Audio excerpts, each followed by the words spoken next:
Bonjour à tous, on commence cette revue de presse en Italie avec l'Inter qui a réalisé la belle opération du week-end.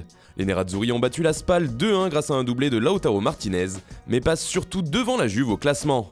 Toujours invaincu en Serie A, la vieille dame n'a pu faire mieux qu'un match nul face à Sassuolo, perdant sa première place au profit de l'Inter donc. Le club lombard fait la une de la presse transalpine ce lundi comme avec la Gazzetta dello Sport qui met en avant le pouvoir de l'Inter.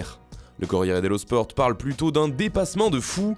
De son côté, le Quotidiano Sportivo s'amuse. « Pardon madame, l'Inter passe », titre le journal italien.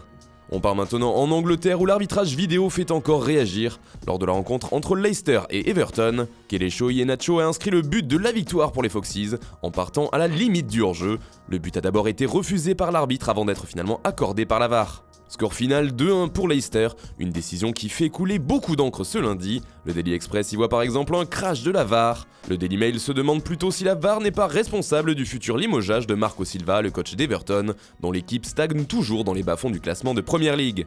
Il faut dire qu'en ce moment la valse des entraîneurs bat son plein outre-Manche, avec un nouveau licenciement, celui de Quique Flores qui a été remercié par Watford après une nouvelle défaite de son équipe.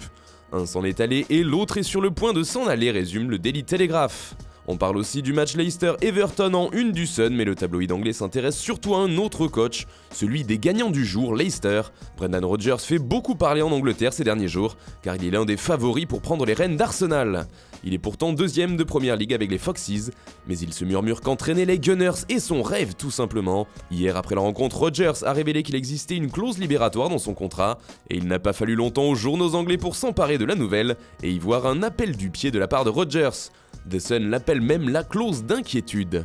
Toujours en Angleterre, Arsenal justement jouait hier son premier match avec à sa tête Freddie Ljungberg en tant que coach intérimaire suite au départ d'Unai Emery. Les Gunners n'ont pas réussi à prendre le meilleur sur Norwich City, les deux équipes se sont quittées sur un 2 partout et la chance n'a pas tourné comme l'explique The Guardian. Il aura fallu un doublé d'Aubameyang pour qu'Arsenal ne sombre pas. De son côté, le Daily Mirror insiste surtout sur les déclarations de Ljungberg après la rencontre. Ce dernier a affirmé que les Gunners pouvaient viser le top 4 cette année, mais d'après le quotidien anglais, ils tombent la tête la première. En Espagne, le roi Messi a encore frappé. Le Barça et l'Atlético s'affrontaient ce dimanche soir et ce sont les Blaugrana qui l'ont finalement emporté dans la difficulté. Petite victoire 1-0 grâce à un joli but de la Pulga, à qui toute la presse ibérique rend hommage ce lundi. Pour Marca, c'est un ballon d'or. Selon As, il y a surtout eu une belle bagarre. Sport et Mundo Deportivo, quant à eux, ont vu un but en or, un but qui a sauvé les Blaugrana, à l'instar de Ter Stegen qui était infranchissable hier soir. Une véritable muraille sur laquelle se sont heurtés les assauts des Colchoneros sans jamais trouver la faille. Enfin, on termine ce tour de la presse par la France avec la remise du Ballon d'Or justement. La cérémonie a lieu ce lundi soir et récompensera le meilleur joueur de l'année 2019. C'est soirée select pour l'équipe.